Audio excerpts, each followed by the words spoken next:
Good morning from the Einkorn bed. It's a little breezy and there's a storm blowing in, but there's some really fun things I wanted to share with you real quick about Einkorn.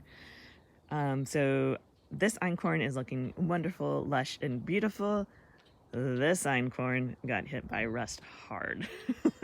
so there is some of those studies show that wild Einkorn is more rust resistant.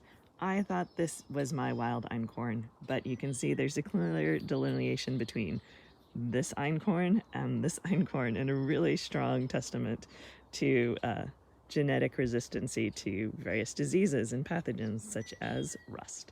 So I may have gotten my labels switched, and this might actually be my wild Einkorn. I'll know when it's seed harvest time because they're fairly much the same right now, except that when it comes time to harvest, the wild one will kind of pop apart on its own, whereas the more cultivated will stick together and will only come apart on threshing. So we'll see what happens with that. But otherwise, the Einkorn looking is very Einkorny, Ein meaning one.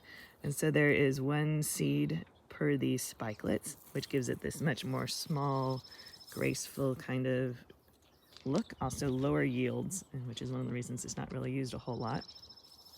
And then this was just a weed seed I had of a modern wheat that happened to come into this bed. But you can tell the really strong difference. This has a lot more plumpy seeds in it and several seeds per spikelet compared to Einkorn. And the other thing that I was super duper geeked about is right over here, as I was looking through my wheat field or my Einkorn field, I saw this one. I'm like, who are you? And on closer inspection, it pops out very clearly as a lolium. And so a lolium has the same kind of spikelet configuration, but you can tell that they are rotated 90 degrees to the center stem of the rachis.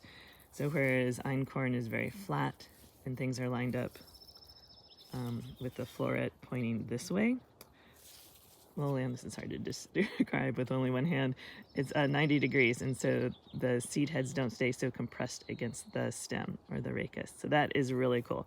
But the super cool thing, lolium is kind of one of my faves just because it's so easy to ID because of that 90 degree orientation of the spikelet to the rachis. But the super cool thing about lolium is that in the medieval times it was known as Darnel, Darnel, I think, and it was a known weed in their wheat. And so I just am having a super geeky medieval time that I have Darnel in my Einkorn patch. That is like something you can't even plan for or wish for, but it's here. And which is really darn cool because they also didn't quite, get the whole genetic thing. And so they thought that what was happening is that Darnel or lolium was their wheat reverting back to a more primitive form. And so it was almost like a transmutation is what they would call it.